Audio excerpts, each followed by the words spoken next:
यह कहानी उस काल की है जब भारत छोटे छोटे राज्यों में विभाजित था। पूर्व में मगध के सम्राट धनानंद अपनी शक्ति और अपार धन के कारण संपूर्ण आर्यावर्त पर अधिकार करने का स्वप्न देख रहे थे। दूसरी ओर पश्चिम में राजा पौरस अपनी वीरता और न्यायप्रियता के लिए प्रसिद्ध थे। आइए मेरे सभी दोस्तों, इसमें धनानंद और राजा पौरस के हुए युद्ध के बारे में जानेंगे कि राजा पौरस और धनानंद के बीच किस प्रकार युद्ध होता है। धनानंद का साम्राज्य सोने की चिड़िया कहलाता था। उनकी सेना विशाल थी और उनके खजाने की संपत्ति अपरिमित थी, लेकिन उनकी महत्वाकांक्षा ने उन्हें और अधिक शक्तिशाली बनने की चाह दी। उन्होंने पौरस के क्षेत्र में व्यापार मार्गों पर अपना नियंत्रण स्थापित करने की योजना बनाई। राजा पौरस, जो सिकंदर जैसे आक्रमणकारी को पराजित कर चुके थे, अपने राज्य की स्वतंत्रता के लिए किसी भी हद तक जाने को तैयार थे।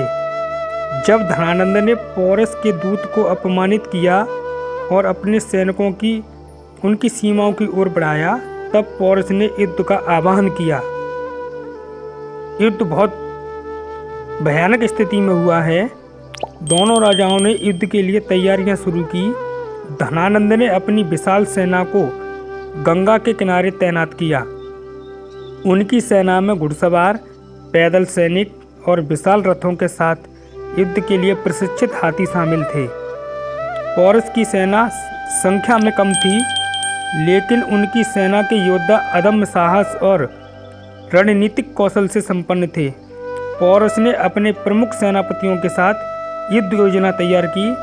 उनका मानना था कि युद्ध जीतने के लिए न केवल ताकत बल्कि बुद्धिमानी भी चाहिए।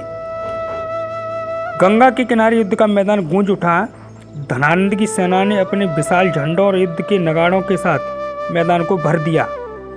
उनके हाथियों की चिंखाड़ और सैनिकों की हुंकार से युद्ध क्षेत्र रोमांचक हो उठा। पौरस की सेना ने अपने राजा के आदेश पर सुनियोजित ढंग से हमला किया। उनके प्रशिक्षित हाथियों ने धनानंद की सेना में खलबली मचा दी। धनानंद ने अपनी सेना को पुनः संगठित किया और पौरस की सेना को चारों ओर से घेरने की कोशिश की। युद्ध के दौरान पौरस स्वयं अग्रिम पंक्ति में लड़ते हुए दिखे। उनकी तलवार की चमक और घोड़े की गति ने शत्रुओं को भयभीत कर दिया। धनानंद ने अपनी सेना को प्रेरित करने के लिए कई बार युद्ध भूमि में प्रवेश किया, लेकिन उनकी सेना में अनुशासन की कमी साफ दिख रही थी। दूसरी ओर पौरस ने न केवल अपनी सेना का नेतृत्व किया, बल्कि अपने सेनापतियों को रणनीतिक आदेश भी दिए। उनके अद्भुत नेतृत्व ने सेना को उत्साहित किया। युद्ध का परिणाम क्या हुआ?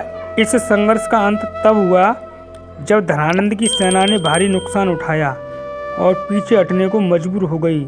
हालांकि युद्ध में पौरस की सेना को भी अपार क्षति हुई, लेकिन उनकी वीरता ने यह सिद्ध कर दिया कि स्वतंत्रता के लिए लड़ा गया युद्ध सदा स्मरणीय होता है।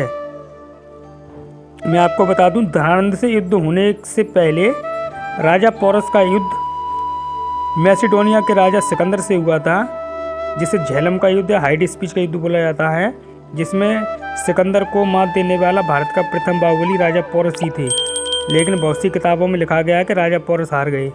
राजा पौरस हारे नहीं थे, बल्कि इतिहासकारों ने उनको हरा दिया है। जीतने वाला भारत का प्रथम बाहुबली राजा पौरस ही थे। अगर वीडियो अच्छा लगे तो वीडियो को लाइक करें, शेयर करें, कमेंट करके बताएं वीडियो कैसा है।